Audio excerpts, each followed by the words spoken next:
Oils ఎప్పుడు కూడా మనని ఫ్యాట్ చేయవన్నమాట. యాక్చువల్గా మనని ఫ్యాట్ చేసేది కార్బోహైడ్రేట్స్. ఎలానో చెప్తాను వినండి. సో ఎలా అంటే మనము మార్నింగ్ బ్రేక్ఫాస్ట్ కానీ లంచ్ కానీ డిన్నర్ కానీ మనం తీసుకుంటే ఆయిల్ మోతాదు తక్కువ తీసుకున్నా కూడా ఎక్కువ మెజారిటీ ఆఫ్ క్వాంటిటీ ఉండేది కార్బోహైడ్రేట్స్. అవునా కదా? ఎప్పుడైనా మనం కార్బోహైడ్రేట్స్ తిన్నప్పుడు బాడీ గ్లూకోజ్గా కన్వర్ట్ చేస్తుంది. ఆ గ్లూకోజ్ లెవెల్స్ దాటిపోయాయి అనుకోండి ఎక్సెస్గా, ఆ గ్లూకోజ్ని ఏం చేస్తుందంటే లివర్లో అండ్ మజిల్లో గ్లైకోజన్ ఫామ్లో స్టోర్ చేస్తుంది. అది కూడా ఎక్సెస్ అయిపోయింది అనుకోండి, ఆబ్వియస్గా అవుతుంది. ఎక్సెస్ అయిపోయింది అనుకోండి, అది ఫ్యాట్గా స్టోర్ అవుతుంది అనమాట. అది బెల్లీ ఫ్యాట్ కానీ ఓవరాల్ బాడీ ఫ్యాట్గా స్టోర్ అవుతుంది. దీనికి ఎగ్జాంపుల్ ఏమంటే మీరు మార్నింగ్ బ్రేక్ఫాస్ట్ చేశారు, ఏముంటుంది? ఇడ్లీ, దోశ, పూరి, ఉప్మా, ఇవే కదా కామన్గా ట్రెడిషనల్గా మనం తినేది. సో ఎక్కువ కార్బోహైడ్రేట్స్ ఉండడం వల్ల మార్నింగ్ గ్లూకోజ్ లెవెల్స్ లిమిట్ దాటేసి ఉంటారు. Okay, next without any activity ఇన్యాక్టివ్గా ఉంటూ కూర్చొని పని చేసి లంచ్కి మళ్ళీ మీల్ చేసుకున్నారు అనుకోండి, అక్కడ కూడా కార్బోహైడ్రేట్సే ఎక్కువ ఉంటాయి, రైస్ కానీ ఇవన్నీ. దానివల్ల ఏమవుతుంది? ఆ డిపాజిట్స్ గ్లైకోజన్గా లివర్లో మజిల్గా స్టోర్ అవుతాయి. అవునా కదా? అండ్ దాంతోపాటు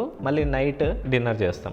ఇక్కడ ఎక్కడ కూడా యాక్టివిటీ లేకుంటుంది కాబట్టి మళ్ళీ ఆ నైట్ తిన్న ఫుడ్ మొత్తం కూడా ఫ్యాట్గా స్టోర్ అవుతుంది. సో ఇలా మీరు ఎంత హెల్దీగా తిన్నా కూడా మీరు యాక్టివిటీ లేకపోతే ఆబ్వియస్గా మీరు తిన్న హెల్దీ ఫుడ్ కూడా ఫ్యాట్గా కన్వర్ట్ అయిపోతుంది, ఎందుకంటే లిమిట్స్ దాటిపోతుంది కాబట్టి. సో కాబట్టి హెల్దీగా బ్యాలెన్స్డ్గా తింటూ ఒక ప్రాపర్ వర్కౌట్ యాక్టివిటీ పెట్టుకొని మంచిగా నిద్ర మీరు మెయింటైన్ చేయగలిగితే ఆరోగ్యకరంగా లైఫ్ స్టైల్ని మీరు లీడ్ చేయొచ్చు, హెల్దీగా వెయిట్ లాస్ అవ్వచ్చు. సో మీరు ఆరోగ్యకరంగా బరువు తగ్గాలనుకుంటే కామెంట్ చేయండి ఆర్ డిఎం చేయండి. That's it from me. Thank you very much.